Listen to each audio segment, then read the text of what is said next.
What's up, guys? This is Andy with Andy's Auto Care Plus. Hey, I'm gonna do a quick how-to on how to use this McCulloch steamer.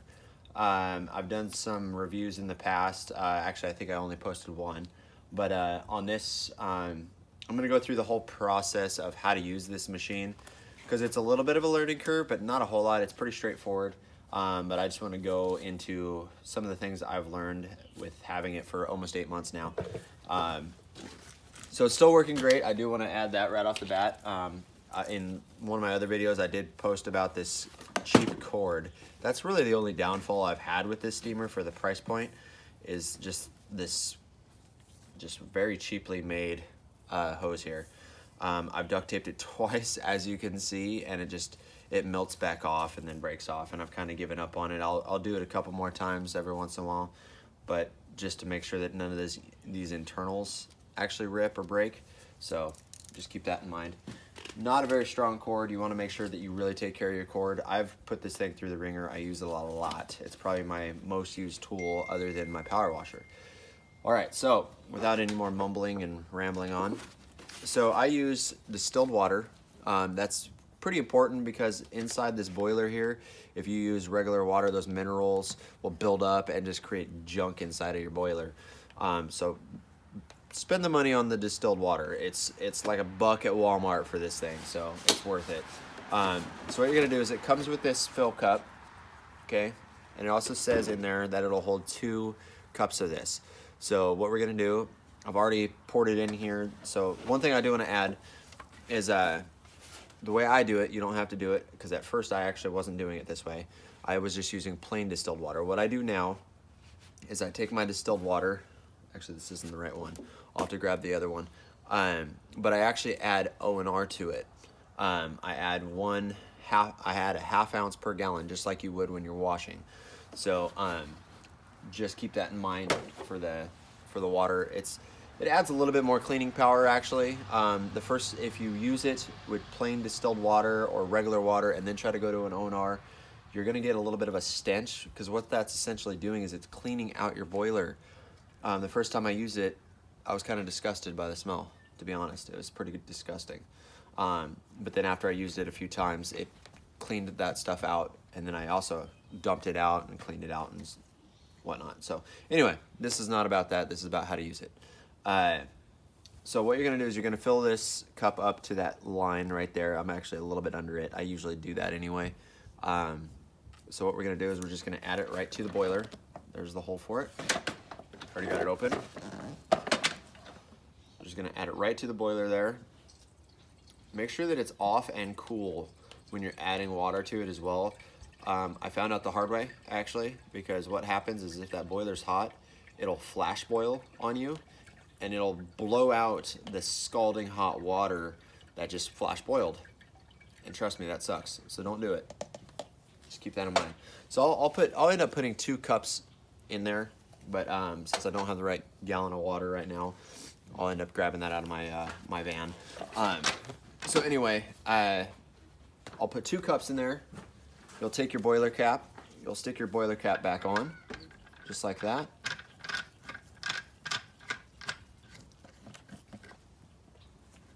You'll take your plug it in. I know I'm dumbing this down in a way, but you know, it's just to make it straightforward. If you decide to buy one of these, you're gonna know exactly how to use it right as you get it, and you don't have as much of a learning curve. Then there's gonna be an on and off switch over here on the right. Flip that to on, make sure you got power, obviously. And it takes, you know, roughly, it depends on how empty it was. What I usually do is after each time I use it on a car, well, you saw that water wasn't very clear. That's because I dumped it out of the boiler into the cup. That's a little overkill. You don't necessarily have to do that. You could just run it empty every time, but then you have to sit there and wait for it to cool, that sort of thing.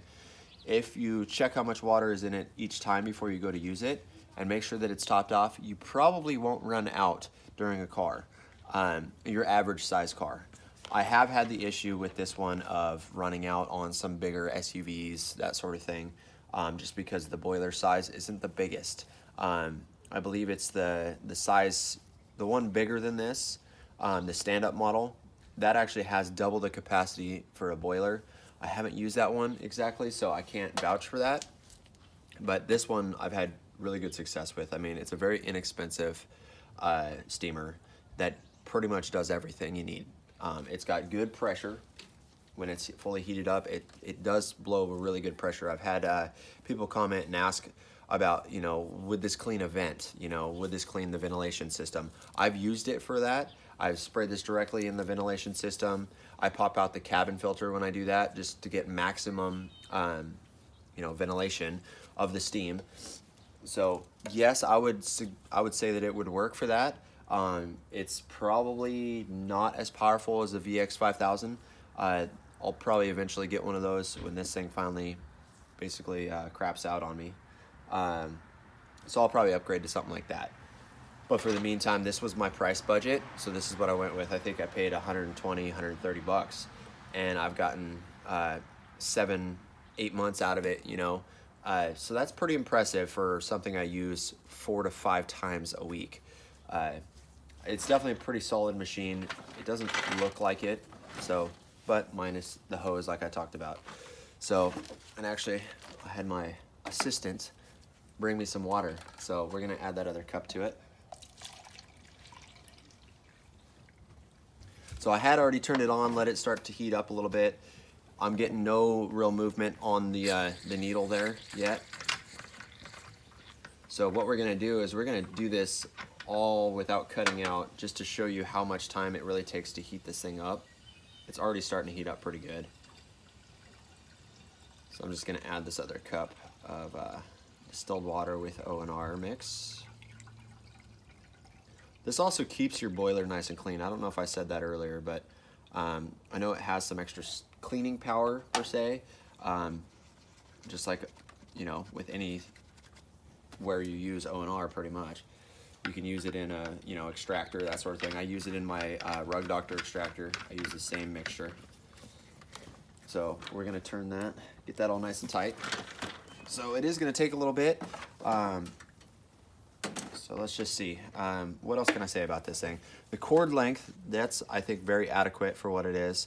I think it's like a 15-foot or something like that. If I'm working at home, I can usually plug this in to a wall outlet and it'll reach all the way to the car. So that's good. I like to store my cord right in here. I'll just coil it up and then put it in this little tool holder, they called it. I don't usually use it for a tool holder. The only tools I really use on this thing is this one right here. You can see that's pretty beat up, but then again, I use this thing a lot, so it is starting to, you know, break a little bit right in here. But with how much I use this, like I said, I've gotten a lot of use out of this thing. So it's pretty easy to use. I'm gonna put this right here. So it's a real quick snap in. One thing I did notice is when I first got this, it was actually kind of hard to get it on and off. It's worn in pretty quickly, actually. It worn in. So you literally just push it on there. Now, I'm not using much effort right now. I used to have to kind of push it on, twist, that sort of thing. To get it off, you're just gonna push that button in, twist, and pull off. There's all sorts of different attachments. I'm not gonna go through them all and sit here and bore you with that. Because if you're doing detailing, you're probably only gonna be using this one and without a tip. I used it with the tip that came with it, where it made it into a real small jet stream.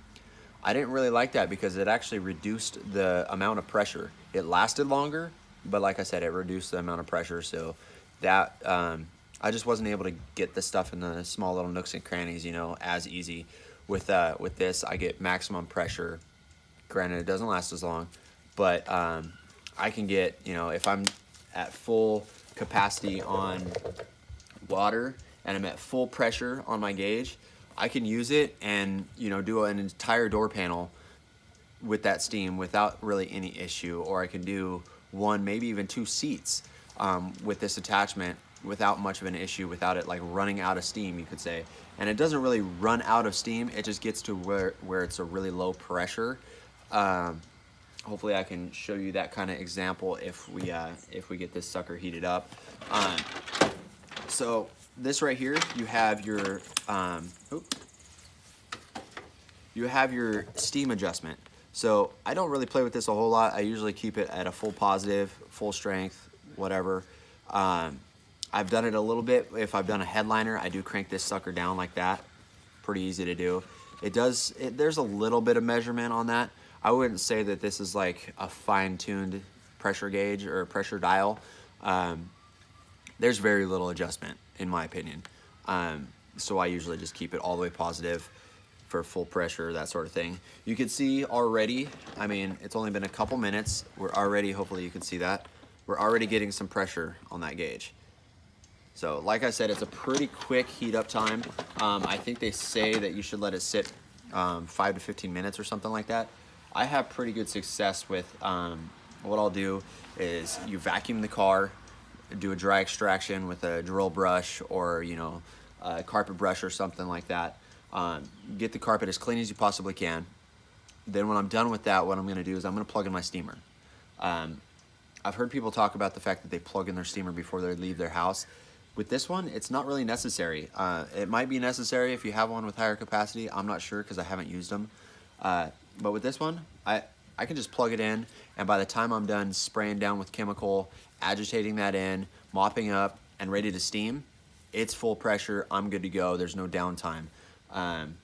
If there was downtime, I'd probably be looking at a different steamer by now.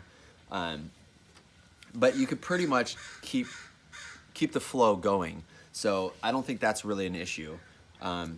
Maybe comment down below if you're having an issue like that with this steamer, if you have this steamer, or you know, maybe even comment down below and let me know, you know, the warm up time of whatever steamer it is that you use, because I'm actually curious to know, you know, because I haven't really seen a lot of videos talk about, you know, how long it really does take to warm up a steamer.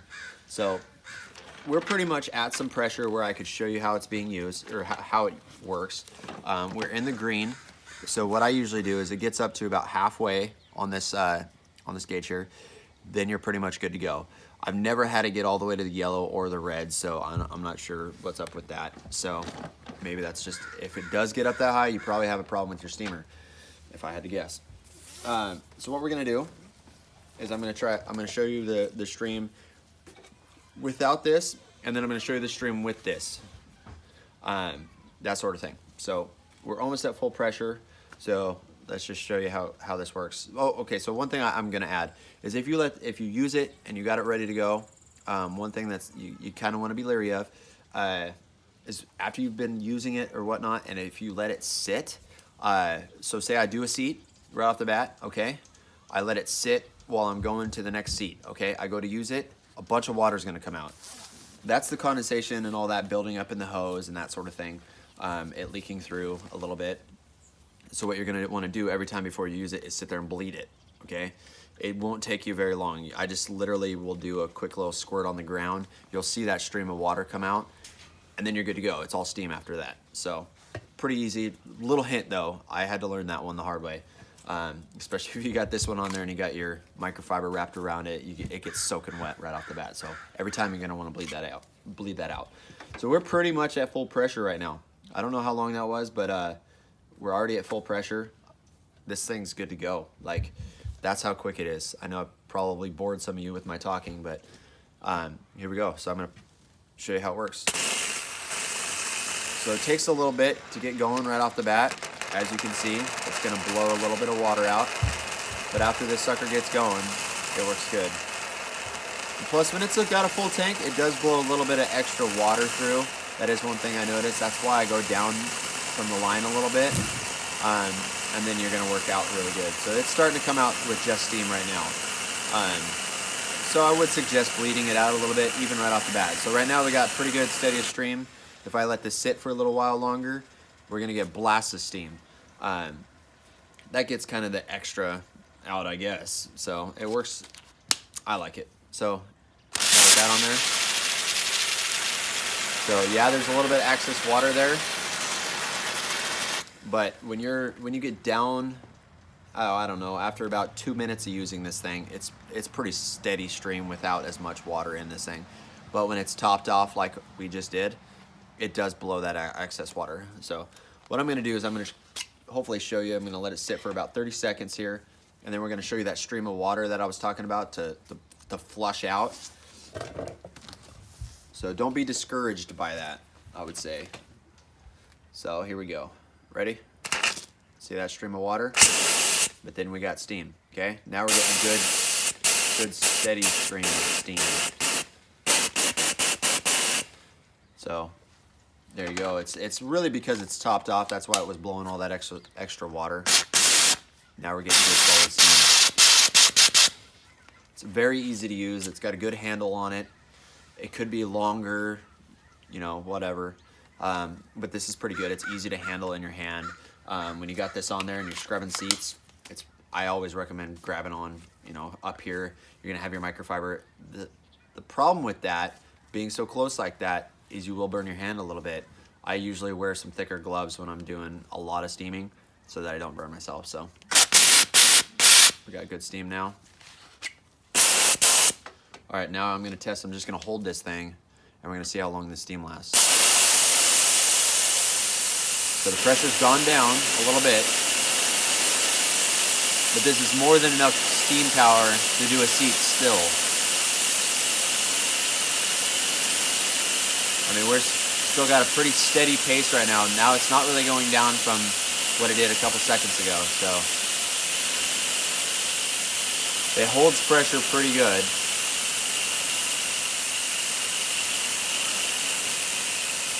I mean, it is dissipating a little bit. Still looking pretty good on the gauge, except I probably shouldn't tip it like that. I mean, this is still enough steam power that if you got a microfiber on here and you've already been using it, that's still plenty of steam to do a seat right there. And this is with a steady hold. I hardly ever do it like this. It's holding pressure very well right now.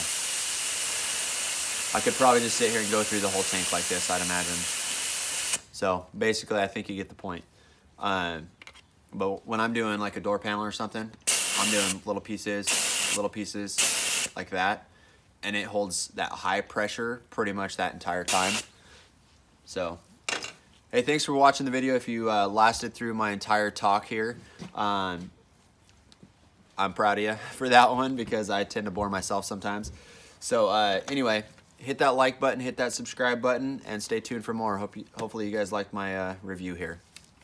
Thanks.